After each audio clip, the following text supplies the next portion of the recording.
Hai, selamat pagi anak-anak. Apa kabar di pagi hari ini?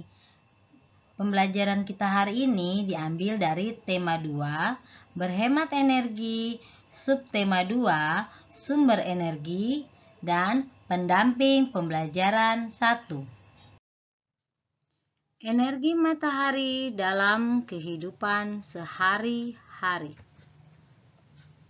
Energi matahari sangat penting bagi kehidupan kita.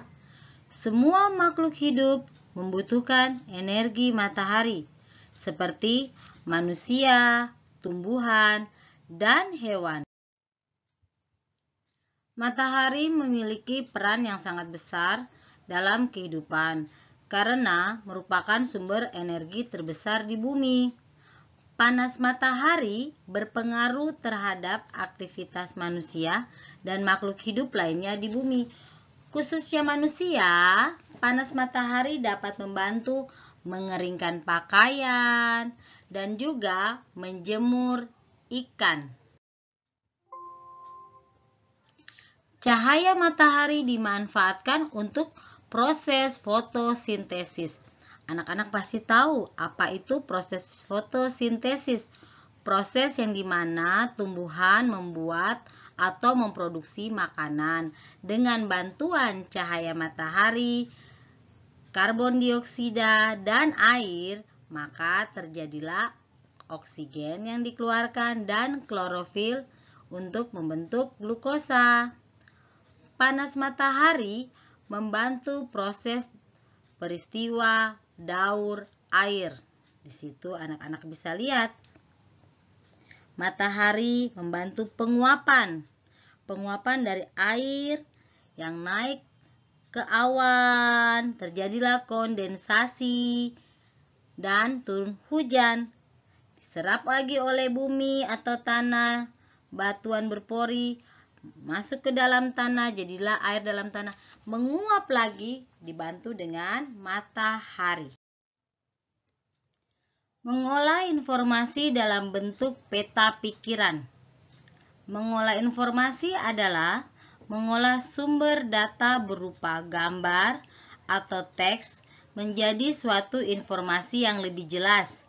Nah, sekarang kita lihat dari gambar berikut ini tentang kilang minyak bumi. Nah, anak-anak pasti penasaran, mau tahu apa itu minyak bumi? Minyak bumi termasuk sumber daya alam yang terkandung di dalam perut bumi.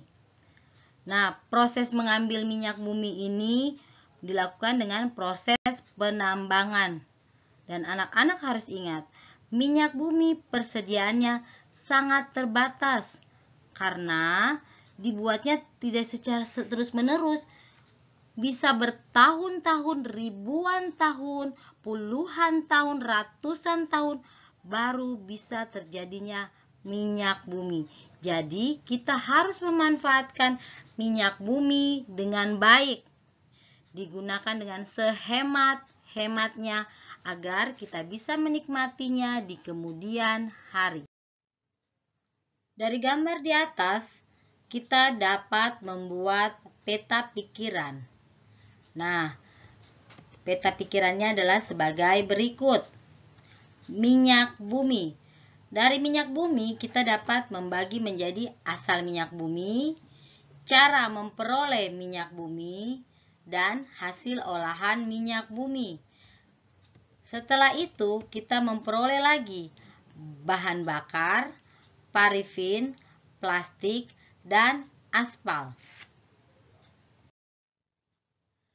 Pemanfaatan sumber daya alam dalam kehidupan sehari-hari. Di sini Bu Guru ambil dari jagung. Anak-anak pasti sudah tahu jagung. Ada yang menjadi makanan kesukaan, ada yang senang dikonsumsi setiap hari. Nah, tanaman jagung termasuk sumber daya alam yang dapat diperbaharui. Kenapa disebut dapat diperbaharui? Karena dia bisa dibuat secara terus-menerus tanpa batas waktu dan juga bisa menghasilkan dalam waktu yang tidak terlalu lama. Jagung mempunyai banyak manfaat, misalnya sebagai bahan makan pokok pengganti nasi. Jadi, jika suatu saat nasi tidak ada, kita bisa mengkonsumsi jagung sebagai bahan pengganti pokok untuk nasi. Selain itu juga, jagung juga dimanfaatkan sebagai bahan kerajinan.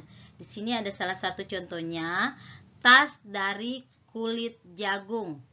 Dan pastinya masih banyak lagi manfaat-manfaat jagung yang bisa kita lihat di kehidupan kita sehari-hari. Ayo berlatih. Latihan terdapat pada lembar kerja siswa, halaman 3 sampai dengan 5. Terima kasih untuk hari ini. Jangan lupa mengerjakan tugasnya dan selamat belajar.